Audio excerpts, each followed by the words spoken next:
Bom dia, pessoal.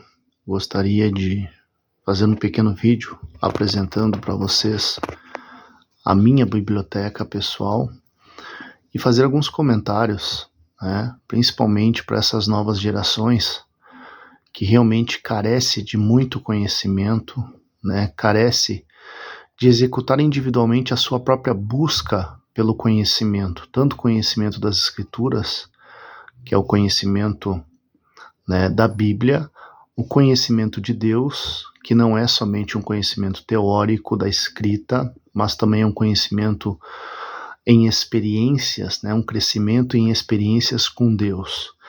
E a razão de eu fazer esse vídeo é justamente para mostrar qual que é o caminho que eu trilho, qual que é o meu caminho em relação a buscar o entendimento das coisas. Uma vez que eu entendi o meu chamado, uma vez que eu entendi para que Cristo me chamou, o que Ele vai exigir de mim naquele dia, eu então tratei de arregaçar as mangas e fazer a minha parte. Muitas pessoas querem ser usadas por Deus, muitas pessoas querem que Deus faça grandes coisas através da sua vida, mas eles negligenciam a sua parte e acham que Deus vai fazer tudo sozinho por eles. E não é assim que funciona.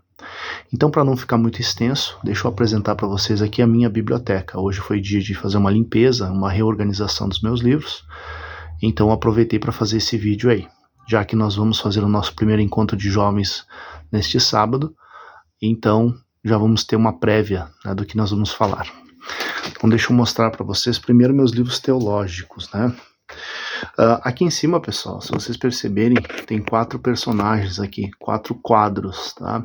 Eu tenho este outro quadro aqui, a imagem aqui não vai deixar pegar o texto ali, mas é o texto de Hebreus 13 e versículo 7. Lembrai-vos dos vossos pastores que vos falaram a palavra de Deus, a fé dos quais imitai, atentando para a sua maneira de viver. Eu tenho as minhas influências, pessoal? Cada um tem as suas. Eu tenho 4 personagens aqui que eu considero grandes influenciadores na minha forma de pensar e forma de agir, que é, da direita para a esquerda, Kate Daniel, Paul Washer, David Wilkerson e Leonard Ravenhill. 4 grandes homens de Deus que me influenciam muito nessa minha caminhada. Vamos lá. Eu tenho um outro quadro aqui, pessoal, que eu fiz, tá? Esse logo aqui foi eu que fiz, do Clube Santo de John Wesley, com a frase que ele sempre usava: creia, ame e obedeça, Clube Santo. Uma hora nós falamos mais sobre isso. Então vamos aos meus livros, pessoal. Aqui eu tenho as teologias sistemáticas, tá? Então de baixo para cima, minha sombra aqui vai atrapalhar um pouco, Mas aqui embaixo, nesses primeiros livros, eu tenho Teologia do Antigo Testamento e do Novo Testamento, Teologia Sistemática do Strong, um novo comentário bíblico, Antigo e Novo Testamento, Dicionário de Literatura Patrística. Aqui, pessoal, 2 livros muito bons, O Cristão e Cristo na Teologia de Paulo, Teologia Sistemática aqui no canto. Em cima eu tenho a Teologia Sistemática do Schaeffer, do Rhodes, Teologia Sistemática Pentecostal, Teologia Sistemática Pentecostal. Tenho a Teologia Sistemático-Carismática, que eu ganhei esse box aqui com 2 livros do meu amigo Leonardo. O Método Teológico aqui do Guia de Wilmington para a Bíblia, que é 1 e 2 volumes, da Central Gospel, muito bom também. Teologia Sistemática Contemporânea. Em cima eu tenho a enciclopédia de Bíblia, Teologia e Filosofia do Champlin, tá? Novo Dicionário de Teologia, Enciclopédia Popular de Teologia Bíblica, de Cultura Bíblica, melhor dizendo, Teologia Sistemática do Norman Geisler, o 1º e 2º volume, Antigo Testamento Poliglota, Teologia da Perfeição Cristã, esse livro aqui, olha só esse livrinho falando sobre a perfeição cristã. Paixão pela Pureza, tá? Uma breve introdução às biografias dos puritanos. Aqui em cima, pessoal, deixa eu ver qual que vai ficar melhor aqui. Também algumas obras teológicas, tá? A História da Pregação, volume 1 e 2, Tenho aqui Manual de Usos e Costumes do Bíblicos, tá? Da CPAD também, Tesouro de Conhecimentos Bíblicos, do Emílio Conde, Teologia Sistemática, do Charles Finney, um dos livros mais extraordinários que existem, porém muito negligenciados pela Igreja Pentecostal. Aqui em cima também, Comentário dos Evangelhos, do John Gill. Essa aqui é a bibliografia do Leonard Ravenhill, a biografia A Luz da Eternidade, uma bibliografia extraordinária, pena que está fora de edição, não tem mais para conseguir ela. E algumas outras coisas, tá? Então aqui o grosso da teologia. Aqui são livros, tá, pessoal? Tanto aqui atrás, aqui embaixo também, e todos esses livros que vocês veem aqui são livros diversos, tá? Livros diversos de alguns autores. Tem os livros do Leonard Ravenhill, tem vários livros aqui que são considerados clássicos da literatura cristã, tá? Eu não compro livros apenas por comprar. Todos os livros que eu compro são livros que são extremamente bons, tá? É isso que eu costumo dizer, são livros muito bons. Não tenho tudo que quero, mas amo tudo que tenho, né?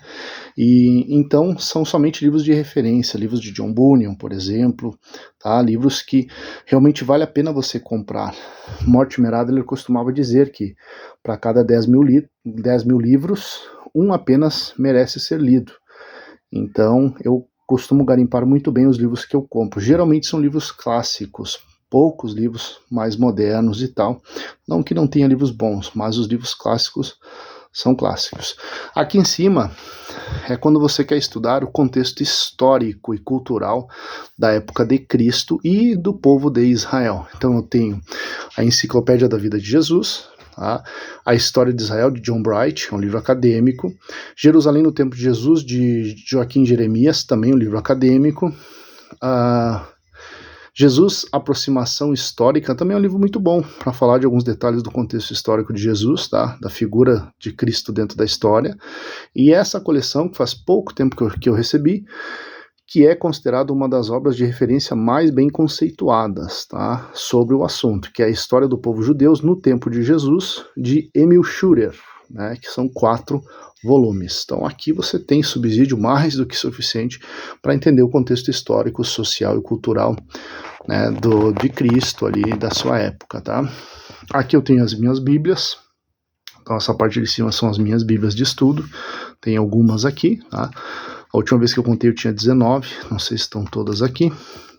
Aqui eu tenho os livros de escatologia, né, que eu estou estudando atualmente, escatologia bíblica, a doutrina das últimas coisas. Então tem aqui nessa parte aqui, são os livros de escatologia.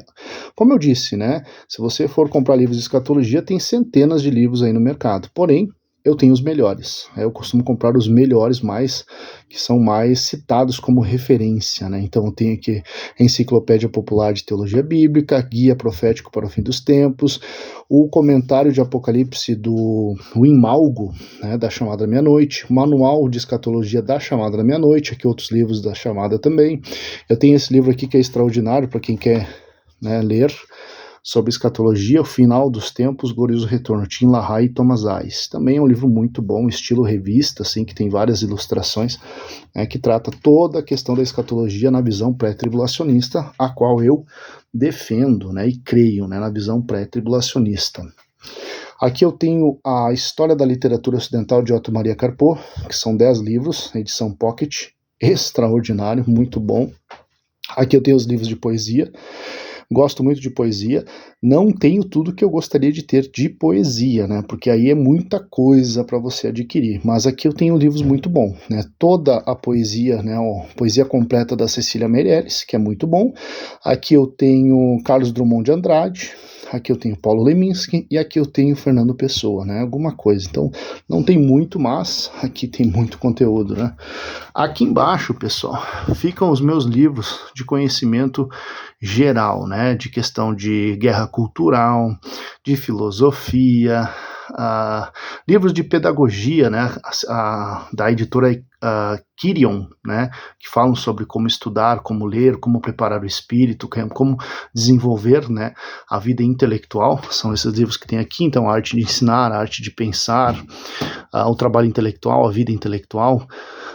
Então são livros que tratam exatamente disso, né, de como você desenvolver as faculdades do intelecto, né, e ter uma vida aí mais reclusa de estudos, né, e desenvolvimento da vida interior, que eles chamam, né, que é essa elevação do espírito através do conhecimento.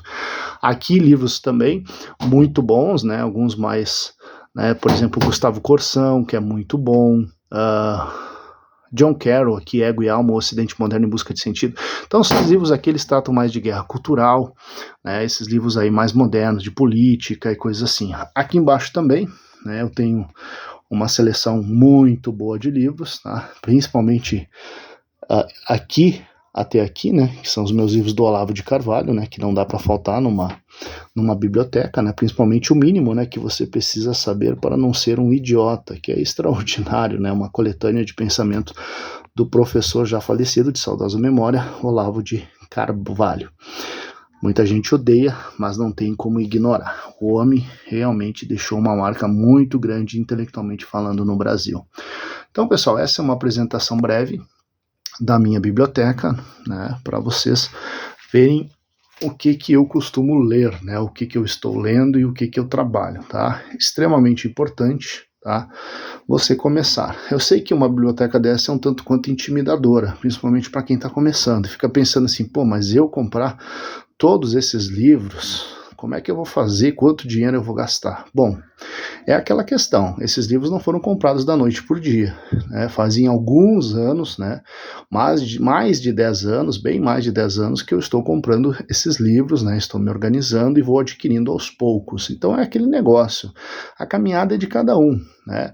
A gente não pode se intimidar por quem está mais à frente ou quem está mais atrás. O importante é caminhar, o importante é adentrar esse caminho da vida intelectual, do conhecimento, da busca por informação de qualidade, conhecimento sólido, tá? Não falei dos livros aqui atrás são os livros de teologia, tá? De curso de teologia, né? Tem os livros da ITAD aqui embaixo, livros do IBJL aqui em cima, né? Utilizados no IBJL, que nós temos também, tá?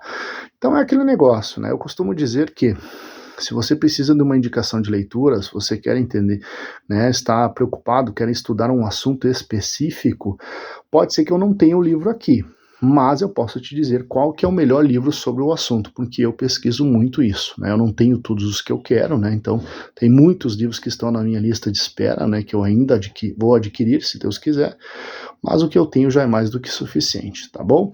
Então é aquele negócio, às vezes as pessoas veem a gente em cima do púlpito, ou a gente conversando, né, e falam assim, que conhecimento, como você tem um bom conhecimento, uma boa desenvoltura, você consegue desenvolver o raciocínio com maior qualidade. Mas isso, pessoal, é uma questão de que a gente não pode colocar como sendo um dom de Deus. Isso foi dom, a pessoa nasceu assim. Não, isso é uma questão, né, de comprometimento, de disciplina, né, e de busca. Uma busca, né, como é que eu posso dizer? Uma busca constante, né, por melhoria, por melhoramento, né, por aprofundamento. Então você vai estudando, você vai lendo, você vai se esforçando mesmo contra a vontade, muitas vezes, né, porque nem sempre você vai ter essa predisposição para fazer essa busca, mas vale muito a pena. No final das contas, vale muito a pena você, né, adentrar nesse mundo da reclusão, né, recolher-se aos livros, principalmente os novos pregadores, né? Os novos pregadores, eu costumo dizer, para você não falar bobagem em cima do púlpito, e às vezes a pessoa fica ansiosa por trazer novidades à igreja, aí pega vídeos no YouTube, traz aquelas teorias absurdas, né, que não tem nada a ver com a verdade bíblica, mas ouviu alguém falando na internet, e aí acha que está passando um conteúdo, né, extraordinário, quando na verdade está falando bobagem, né? Está falando de coisas que não conhece, coisas que não entende, e as pessoas que estão ouvindo são mais ignorantes ainda, então fica naquele, né, círculo vicioso de ignorância mútua, né? O ignorante fala, os ignorantes ouvem e a ignorância continua. E nós devemos quebrar isso. Nós não fomos chamados para a ignorância, né, mas para o conhecimento gradativo e contínuo, tanto de Deus na questão bíblica, textual, conhecimento de história, conhecimento dos contextos, conhecimento gramatical das escrituras, quanto no conhecimento por experiência, né? Ter um relacionamento com Deus, ter experiências reais com Ele e também ter um amadurecimento com base nisso, tá bom? Então vamos lá, pessoal, o negócio é ler e vamos ler que é necessário. Até mais.